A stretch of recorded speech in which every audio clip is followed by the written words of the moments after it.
สวัสดีทุกคนมื้อนี้สิมาตอบคอมเมนต์อีกคือจากที่จอยเขาไปลงคอมเมนต์ที่จอยถามว่ามีคนคอมเมนต์ว่าทำไมไม่เอาเงินเป็นอย่างคือเอาเงินที่มาจ้างเขาเฮ็ดนาไปซื้อข้าวกินแต่มีคนคอมเมนต์บางส่วนหนึ่งก็บอกว่าเฮามีนาเฮ็ดนาดีที่สุดแล้วอีกส่วนหนึ่งก็บอกว่าเอ่อคือเอาเงินไปซื้อข้าวกินดีกว่ามันสบายเฮาบ่ได้ลำบากบ่ได้ออกแรงแต่คำตอบก็คือทุกคนคืออันที่บอกว่าเฮามีนาต้องเฮ็ดนานี่ถูกแล้วสำหรับเฮาสำหรับความคิดของจอยเด้อมีนาเฮ็ดนาถูกแล้วเพราะว่าคืออย่างที่เห็นคันเฮาเอาเฮามีนาเฮาเฮ็ดข้าวเฮาปลูกข้าวกินเองทุกคนคือขณะเอาเงินที่เอามาเฮ็ดนานี่ไปซื้อข้าวกินเองมันบ่คุ้มปีจากที่ปกติสำหรับครอบครัวจอยเด้อ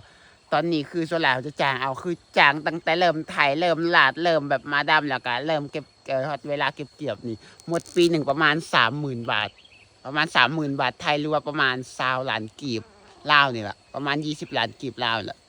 หรือประมาณ 30,000 บาทแต่ถ้าเอาเงินภายใน 30,000 บาทเนี่ยไปซื้อข้าวกินบ่คุ้มปีแน่นอนเพราะว่าเขาต้องได้ซื้อข้าวให้เฮากินบ่พอเฮาเป็นครอบครัวใหญ่นะเขาซื้อให้ครอบครัวกินบ่พอเขาต้องได้ซื้อให้สัตว์เลี้ยงกินอีกซื้อให้ตัวเป็ดซื้อให้ตัวไก่ซื้อให้ตัวหมูทุกอย่างคือต้องซื้อมันจะได้เสียเงินหลายกว่านั้นอีกเพราะฉะนั้นเขาก็เลยต้อง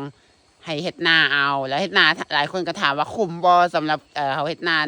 ในปีหนึ่งเขาจ้างโดยรวมประมาณ 30,000 บาทเท้าขายเขาคิดว่าอาจจะได้ประมาณ 7-8 หมื่นบาทบางทีอาจจะได้หลายประมาณนั้นเพราะว่าเขามันไม่ได้น้อยเลยแต่ละปีถ้าเขาได้เขาบ่งามเนี่ยก็จะได้ประมาณอยู่ที่150 กระสอบถ้าเขามันงามก็ได้ประมาณ190 กว่าเกือบ200 กระสอบนี่แหละต่อปีเพราะว่าเขาเที่ยวปลูกมันไม่ได้ใส่ปุ๋ยอย่างทั้งสิ้นเขาไม่ได้ใส่ปุ๋ยไม่ได้ใส่บ่ได้ใส่ยาฆ่าหญ้าเขาปลูกแบบธรรมชาติเพียงแต่ว่ามีน้ำใส่แบบนี้แหละพอยามดำเขาก็ดำแล้วเรียบร้อยก็มีแต่เบิ่งน้ำในแต่ละมือว่าน้ำหลายพอบ่ว่าน้ำบ่พอคันเอาน้ำบ่พอก็เอาน้ำใส่ไม้เพราะว่าน้ำมันเอาจากลำธารบ่ได้เอาเครื่องจักรดูดอีหยังทั้งสิ้นเขาบ่ได้ใส่เงินในการซื้อน้ำเพียงแต่ว่าเขาอัดลำธารแล้วก็เอาน้ำมาใส่แล้วก็มีน้ำใส่นาตลอดทั้งปีฮอดยามเก็บเกี่ยวก็เก็บเกี่ยวแบบนี้แหละทุกคนอยู่บ้านเฮานะแล้วอีกอย่างที่สำคัญเด้อ